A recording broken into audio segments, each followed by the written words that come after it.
Aujourd'hui, direction Lixan-les-Roulins, où j'ai pu rencontrer Geoffrey Jamin. C'est le créateur de la marque Les Cuirs Le Barbu. Dans votre atelier, Mais je vous en prie. qu'est-ce qu'on va faire de beau aujourd'hui? Qu'est-ce que vous allez me montrer? Bah écoutez, je vais vous présenter mon métier à travers la fabrication d'un portefeuille. Super, parfait. En plus, je crois que c'est un modèle personnalisé, c'est ça? Oui, Et bah hop, au boulot. Je c'est pourrais un parti. petit peu essayer de marteler, de Ah bah repousser le oui, cuir. oui, bien sûr. Geoffrey, racontez-nous un petit peu comment vous êtes tombé dans l'univers du cuir. Qu'est-ce qui vous a fait découvrir cette passion?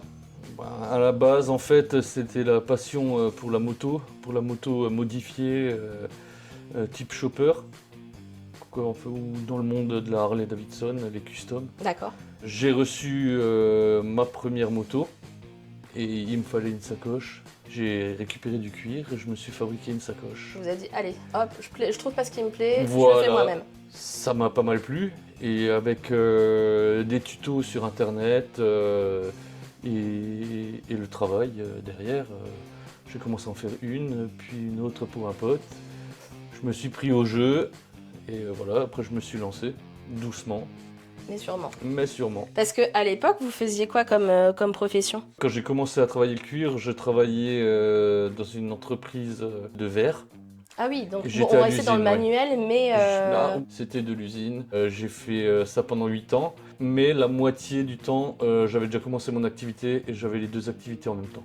Et ça me plaisait tellement qu'en fait, voilà, je me suis vraiment professionnalisé, intéressé. lancé quoi. Ouais. Ça a pris combien de temps avant de...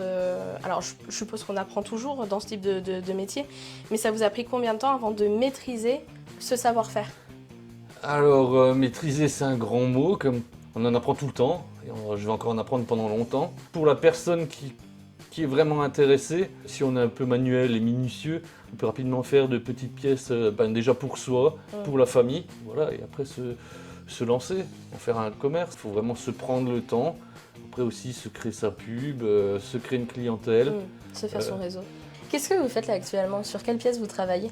Alors là, c'est une commande particulière d'un client. Mhm. Et en fait, c'est des logos à lui qu'il voulait mettre sur un portefeuille. Donc là, je suis en train de les repousser sur le portefeuille. Et une fois que le portefeuille sera entièrement repoussé, c'est-à-dire que le logo va vraiment ressortir du cuir, là, je vais commencer à passer mes teintures pour avoir un rendu final en couleur et pour que le motif il ressorte vraiment bien. Après ça, je vais mettre l'intérieur, je vais entièrement le coudre et les finitions. Alors là, vous dites repousser le cuir parce que justement, on n'enlève pas de matière, enfin vous enlevez pas de matière, pour qu'il prenne la forme que vous souhaitez. Oui, C'est ça? c'est exactement ça. En fait, je pars d'un cuir qui est assez épais pour pouvoir, pour éviter de le traverser déjà. Et donc mon motif sera entièrement coupé à l'aide d'un couteau à ouvrir. C'est juste la lame qui rentre là-dedans. Mhm. Et voilà, et je fais tout mon traçage. Une fois que mon traçage il est entièrement fait, c'est sur un cuir humide, hein, bien sûr. Alors pourquoi travailler le cuir humide? Ça, il devient tendre. Quand il est d'un tannage naturel, si on lui donne de l'huile, il va boire de l'huile pour l'assouplir. C'est pour ça qu'on huile les cuirs. Et là, du coup, il boit l'eau. Donc ça le rend tendre. Et là, il va prendre les marques. Après, une fois que j'ai fait mon traçage là, j'ai mes outils, ça s'appelle des matoirs. Et là, il y a différentes formes, différentes textures. Oui, on voit, voilà. là il y a des endroits où on voit le poinçonnage. Oui, c'est ça. Ouais. Et après, c'est qu'un travail un peu comme la sculpture. Donc, sauf que je repousse le cuir vers l'intérieur. D'accord. Voilà. Et donc, je pose mon outil à l'endroit voulu. Et après, avec mon maillet. Voilà. Avec mon maillet, du coup, je tape à l'endroit voulu. Et là, je vais créer une texture, différentes textures qui vont faire ressortir le motif. Le cuir, c'est un produit noble, donc on sait que ça a un coût. Vos tarifs, en fait, vont de combien à combien, sans parler des personnalisations? Ça dépend. Si on parle de portefeuille, par exemple, tout dépend de la taille, bien sûr, mais il faut compter à peu près 120 à 150 € pour un portefeuille de base. Et après, pour les personnalisations, bon là, ça dépend du motif, des couleurs que je vais mettre dedans. Et là, ça peut monter, je ne sais pas. En général, j'essaye de me limiter, mais ça peut monter à 300-350 €. Oui, c'est un beau cadeau qu'on peut se faire, quoi. Oui. Les femmes ont les sacs à main, les hommes, c'est les portefeuilles. C'est ça, oui.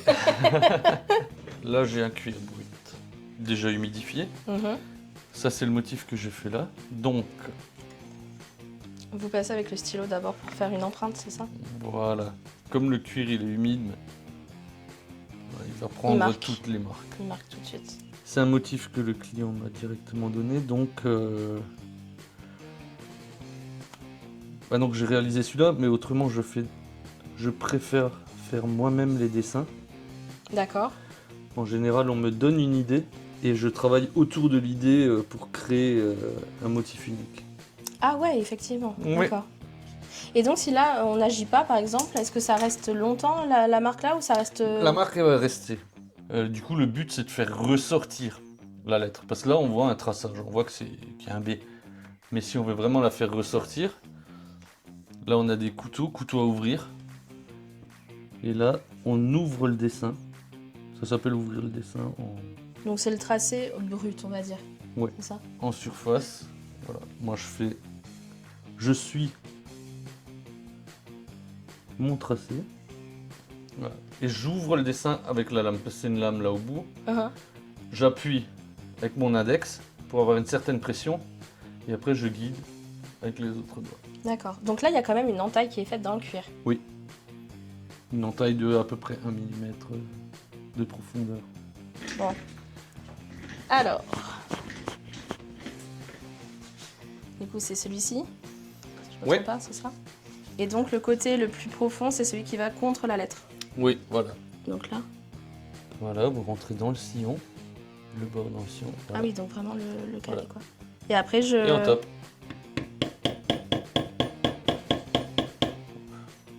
Si vous arrivez un coup sec, en fait. Ah voilà. ouais, parce Alors, que je là vais on vous voit montrer. tout, on voit toutes Voilà. les C'est parce qu'en fait, imperfections quoi. Enfin toutes les... mais là vous l'aviez trop comme ça. D'accord, il faut que je Trop le tienne penché. plus droit. Faut vraiment le tenir droit. Moi là ce que j'ai fait, la bêtise que j'ai faite là c'est... on peut plus l'enlever. Ah non, c'est... Oui, voilà, ça, une fois que c'est fait, c'est fait. Faut pas faire d'erreur. Ok, oui je me doute. Donc là hop, Voilà. comme ça, droit comme ça. Ouais. Ok, et un coup sec. Ouais. Et après, selon les matoirs et selon comment on veut que le motif il ressort, Ah oui. et ben là on tape plus ou moins fort. Oui, parce que là on voit que c'est quand même un peu plus profond Ouais. comme ça. C'est mieux? Ouais, oui. Ce qu'on peut faire, c'est taper quelques fois, Mhm. et là on voit la marque de l'outil. Oui. Et après, sur la fin, Ah, refaire un petit passage refaire plus... un petit passage qui va délicat. lisser le tout. Et voilà, et comme ça on est plus régulier. Ah oui, d'accord, ok. Une fois que j'ai terminé mon extérieur de portefeuille, que j'ai mis la couleur, après arrive l'assemblage. Je fais mes intérieurs déjà. D'accord. Vous avez la Donc, pochette pour mettre les petites pièces Voilà, et les billets à côté. exactement. Et là, les cartes de Là, crédit. on a les cartes. Et ben là, je fais mon assemblage final. Que je couds à la main. Donc voilà, là je le colle à l'intérieur. Oui, ok. On se rend mieux compte. Et je fais ma couture. Et après, une fois que j'ai fini ça, il y a encore les finitions, lisser le bord, le poncer. S'il y a des jeunes qui ont cette passion-là, du travail manuel, du travail du cuir, pourquoi pas, ou de la couture, et qui hésitent à se lancer, quels seraient, vous, vos conseils en tant que professionnel du secteur? Bah pour moi, il n'y a même pas d'hésitation à avoir, faut y aller. Si vous êtes jeune, vous vous lancez. Si vraiment vous voyez que ça vous plaît pas, on peut changer à n'importe quel âge. Ouais.